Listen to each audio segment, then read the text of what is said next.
ये तस्वीरें आज से 3 महीने पहले की हैं, यानी जनवरी महीने की। इन वीडियो में आप साफ तौर पर देख पा रहे होंगे कि कैसे यात्रियों को फ्लाइट डिले की वजह से जमीन पर बैठकर डिनर करना पड़ा था। और तो और फ्लाइट डिले के कारण आम पैसेंजर और पायलट के बीच तीखी नोक-झोंक हुई थी। इन सभी प्रॉब्लम्स की जड़ बोर्डिंग के बाद फ्लाइट की उड़ान में देरी को माना गया। लेकिन अब आपको विमान में बैठे बैठे लंबा इंतजार नहीं करना होगा। जी हां, आप सही सुन रहे हैं, आप अब फ्लाइट से नीचे उतर सकते हैं। इसी के साथ एयरलाइन कंपनियों को अब अपने यात्रियों को एयरपोर्ट के एग्जिट गेट यानी डिपार्चर गेट से बाहर निकालने की परमिशन भी दी जाएगी। असल में एविएशन सेफ्टी को देखने वाली संस्था bureau of civil aviation securities यानी BCAS ने 30 मार्च को एक गाइडलाइन जारी की। वो अब लागू हो गई है। अब क्या है गाइडलाइन में और क्या है पूरी खबर, विस्तार से जानने और समझने की कोशिश करते हैं। नमस्कार, आप देख रहे हैं लोकमत हिंदी और मैं हूं आपके साथ विशाल शर्मा।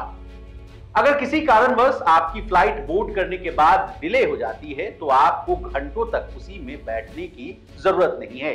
आपातकाल स्थितियों में पैसेंजर्स को एयरपोर्ट के डिपार्चर गेट से बाहर निकालने की अनुमति दी जाएगी। हालांकि पैसेंजर्स को फ्लाइट से उतारने का निर्णय एयरलाइंस और उससे जुड़ी सिक्योरिटी एजेंसीज लेगी, लेकिन इस नियम को लागू करने के लिए स्क्रीनिंग के साथ ही बेसिक इंफ्रास्ट्रक्चर की व्यवस्था की जा रही है। इस नियम के आने के बाद पैसेंजर्स की परेशानी कम हो जाएगी।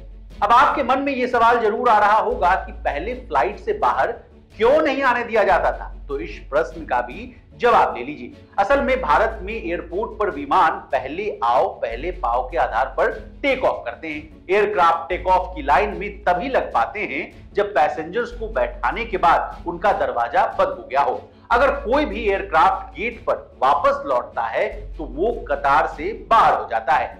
बहुत अधिक कोहरे होने वाले दिनों में यानी सर्दियों के समय में जब विमान समय से टेक ऑफ नहीं कर पाते हैं तो इनकी कतार जो है 100 तक पहुंच जाती है। इससे यात्रियों को लंबे समय तक यानी कभी कभी तो 2 से 5 घंटे तक फ्लाइट में ही इंतजार करना पड़ता है। वहीं अगर यात्रियों को प्लेन से उतार दिया जाए तो वो अराइवल टर्मिनल से बाहर आते हैं, लेकिन वापस जाने के लिए उन्हें फिर से पूरे सिक्योरिटी चेक से गुजरना होता है। इस पूरे प्रोसेस में काफी समय खर्च हो जाता है। अगला सवाल आपके मन में यह आ रहा होगा कि फ्लाइट से बाहर आने पर क्या टिकट का पूरा पैसा वापस मिल जाएगा? तो बता दें, इसे लेकर गाइडलाइन में अभी कोई जानकारी नहीं दी गई है। अब BCAS को यह फैसला क्यों लेना पड़ा, इसके पीछे की कहानी को और विस्तार से जानिए। जैसा कि कहानी की शुरुआत में ही हम लोगों ने बीते महीनों में फ्लाइट डिले के कारण 2 बड़ी घटनाओं का जिक्र किया था। उन घटनाओं को समझिए। जनवरी में मुंबई एयरपोर्ट पर फ्लाइट में बैठे यात्री डिले होने से नाराज थे।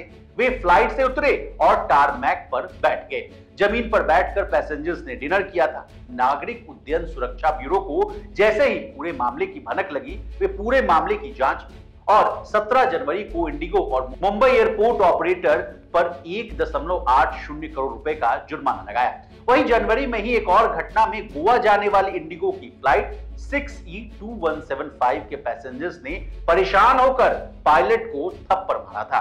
फ्लाइट को सुबह 7:40 में उड़ान भरना था, लेकिन कोहरे के कारण इसमें कई घंटों की देरी हो गई थी।